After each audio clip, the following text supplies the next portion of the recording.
Franklin's New Friend, written by Paulette Bourgeois, illustrations by Brenda Clark. Franklin had always lived in the same house, in the same town. He had grown up with his friends, and each one had a special place in Franklin's life. When Franklin wanted to play hide and seek, he called Fox. If Franklin needed a best friend, he called Bear. Franklin never thought about making friends until a new family moved in down the lane. Franklin was curious about the newcomers. He rubbed his eyes as the movers unloaded the furniture. The beds were made for giants, and the lamps were as tall as trees. When Franklin finally saw the family, he was speechless. Franklin had never met a moose before. He had heard about moose. He had seen pictures of moose, but he had never actually known one. They were huge. Even the smallest moose was big.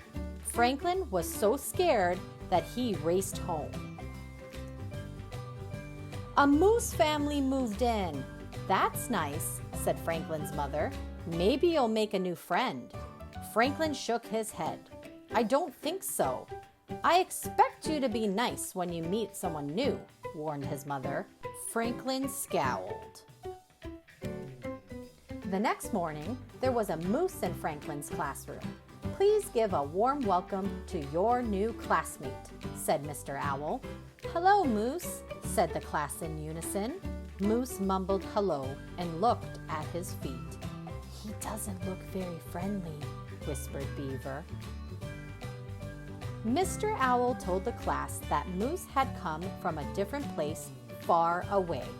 "Franklin," said Mr. Owl, "I'd like you to be a buddy for Moose." Franklin tried to smile, but he was scared.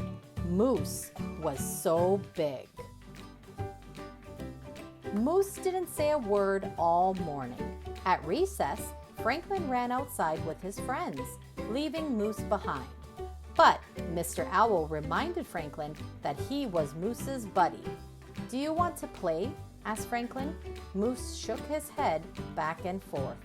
Franklin was relieved.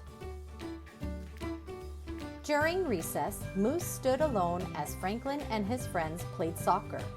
Fox kicked the ball too hard and it flew into a tree. "Now we'll have to get Mr. Owl," groaned Bear.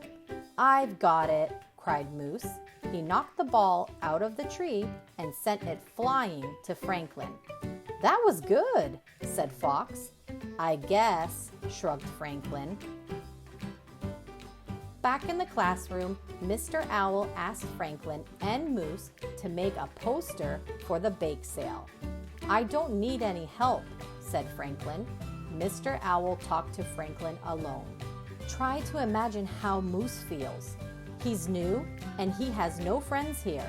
He's probably scared." "Moose can't be scared," said Franklin. "He's so big." Mr. Owl looked at Franklin. "Big or little, we all get scared." Franklin thought about that.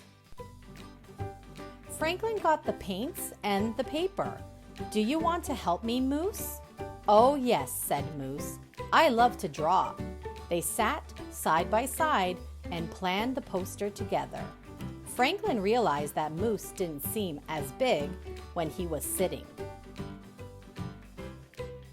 After much work, the poster was perfect. They both thought so. At library time, Franklin taught Moose how to borrow books. Moose showed Franklin how to cut a perfect circle. They both liked to build structures. Franklin and Moose had a lot in common. At lunch, Franklin made sure that Bear and his other friends got to know his new buddy. They liked Moose. Besides, he was a very good soccer player. When Franklin got home from school, he was happy. "Guess what?" he told his mother. "I have a new friend." "So, you met Moose?" asked his mother. "What's he like?" "Moose is big," said Franklin, "but He's not mean or scary." "Good," said his mother.